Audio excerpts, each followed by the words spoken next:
Yeah, hi. My name is Traveltoiran. I grew up in Canada.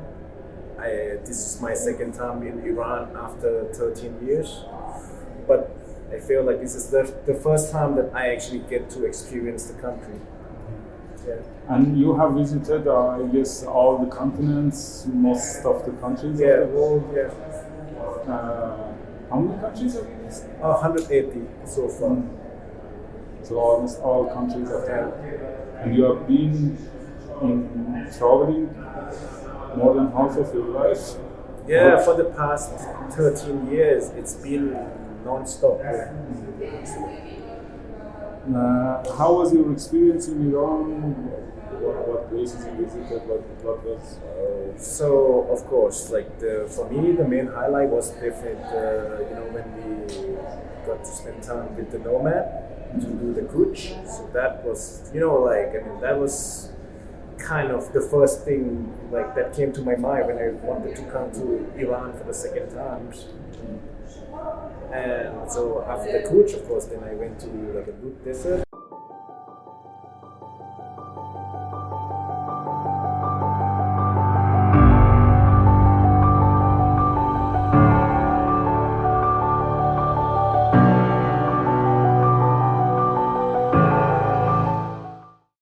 Also another interesting experience for me.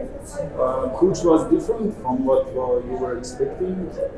Well, yeah, definitely, because it's Iran. It's a very modern country, with like an excellent road condition, everything. So to spend like 5 6 days in the mountain, without anybody around, without being in the car, was definitely something very cool to see, and also when you actually get to spend time with the Nomad family,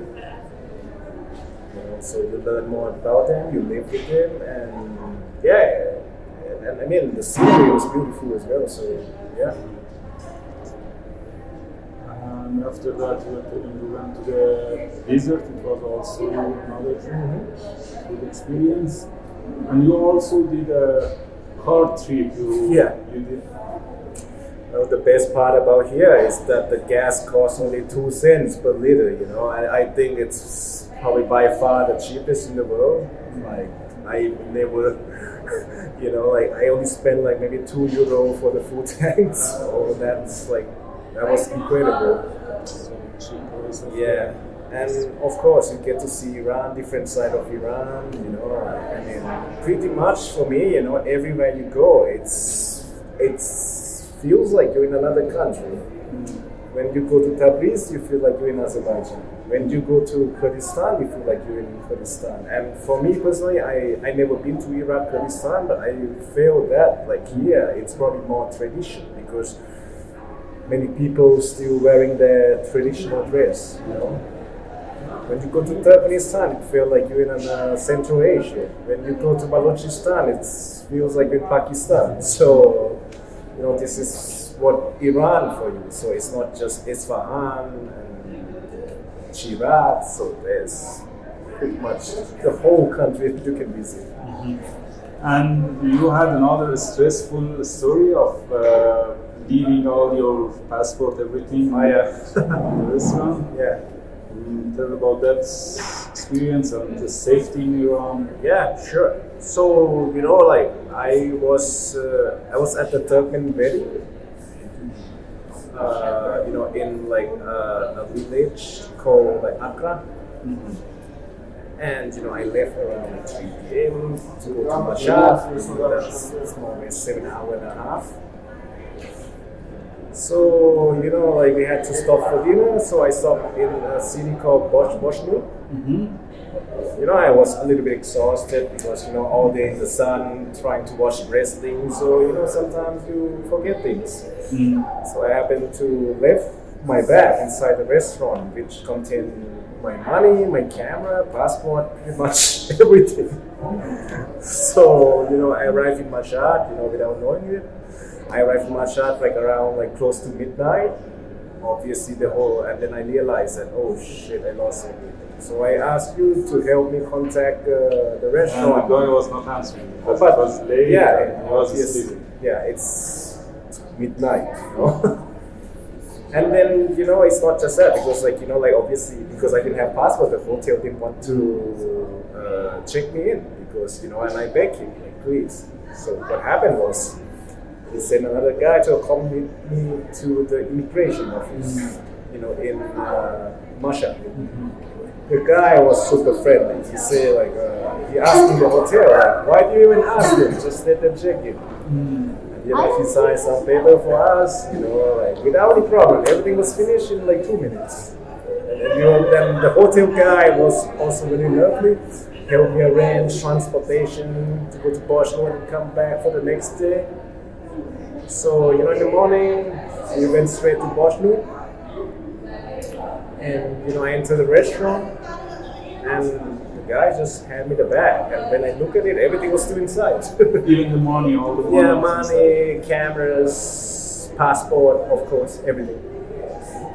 And as you have seen lots of countries in the world, I wanted to ask you to compare the safety in Iran and other countries that you have been. Yeah, Which ones are more safe than Iran? Well, I mean, for me, like Iran is a very safe country. For me personally, it's even safer than Europe or the US.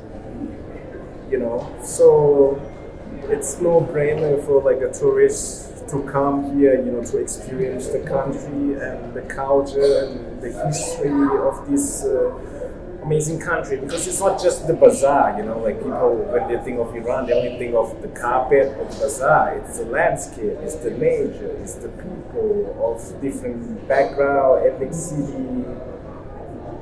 It's like you say, it's like 4 seasons in one country, like I think you have everything here.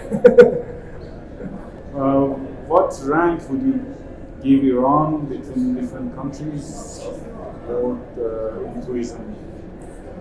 Okay, I understand. If you put the political situation aside, like we don't discuss politics here. So I would rank Iran as like easily one of the top 10, top 5 like country in the world when it comes to tourism. And for me, I would say it's as comparable as like a touristic country like Turkey, for example. Turkey, which the country is doing super well when it comes to tourism. So I would even put Iran above Turkey for that perspective. Excellent. Thank you. And anything you want to add? Yeah, well, first of all, I would like to say thank you so much for your hospitality and your kindness. Without you guys, like we probably wouldn't be able to experience so many different things here in Iran. And it's not just the bacteria, it's like everything. Like the guy was there for me from the beginning to the end to help me complete this trip. Thank you so much, Nomad. Thank you. Yeah. Let us to have this new experience. Yeah. All right. Okay. Thank you.